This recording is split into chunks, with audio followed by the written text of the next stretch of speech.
Star Wars The Force Awakens is the highest domestically grossing film ever. It is the fastest film ever to make $1 billion at the box office.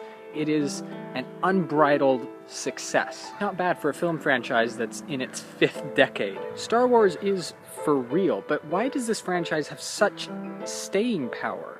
This is especially puzzling considering that about half of Star Wars fans don't even like half the movies, or 3/7 now. I think if you want the answer to the question, what makes Star Wars so popular, you have to go back to the original trilogy. I mean, yes, The Force Awakens has brought up a lot of enthusiasm, but it was really just capitalizing on something that was already there. Now, when you look at Star Wars in the context of its time, I think it's pretty clear to understand why it succeeded. It had great effects, it had cool characters, it was something that people hadn't seen before. But the visual effects, as good as they are, do age, and there are lots of films that follow the hero's journey, sort of Joseph Campbell-esque storyline. So why do the original Star Wars movies to this day feel like an integral part of pop culture? I think the answer is twofold, and one of them is epitomized by the object that epitomizes Star Wars itself, the lightsaber. The lightsaber is this really interesting contrast between the mythical and the futuristic.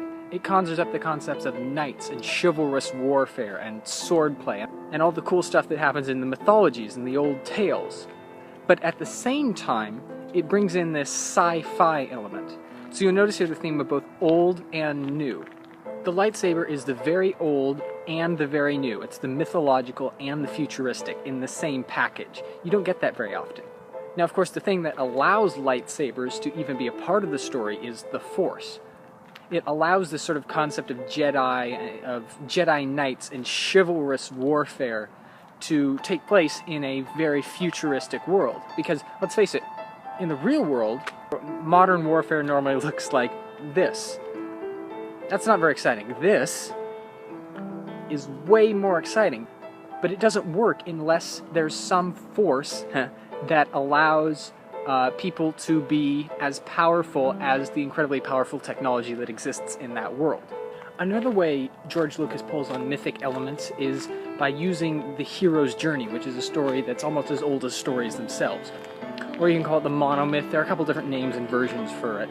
This is used in all 3 Star Wars trilogies. Basically, we encounter a character, he or she has had a mysterious birth, they become orphaned, then they go through a secluded education, often with a wise master, or 2.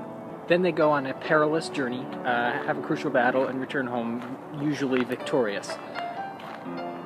This is a tale that's as old as time. You've seen it before in many places. But Lucas uses it, I think, partially because it has that mythic quality. You don't even have to go that far. Just look at the opening text that starts each film. Long ago, in a galaxy far, far away. There's your mythic and your futuristic in the same sentence. There are mosquitoes on me. I should wrap this up. Now, this probably isn't news to you. The idea that Star Wars is a science fantasy is not exactly a new concept. But I think a lot of the film's success can be owed to the fact that George Lucas did science fantasy really well and in a big way that we haven't really seen equaled since. But I think there's a second reason for Star Wars' success, one that has very little to do with George Lucas, and that is the music. I suggest to you that the man behind Star Wars' success is not George Lucas, but John Williams.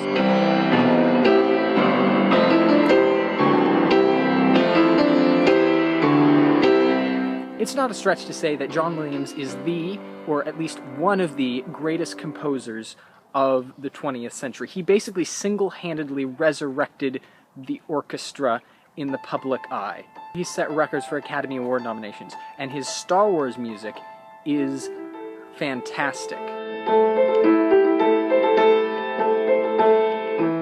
Now, you might be able to claim that John Williams' music for Star Wars is a little melodramatic and over the top in some places, but there's no denying that they're great earworms. And they've lasted. They've developed a life beyond the film, far beyond the film. I mean, I've heard Star Wars music played at, like, college football games and stuff. Not a lot of movie music can say that.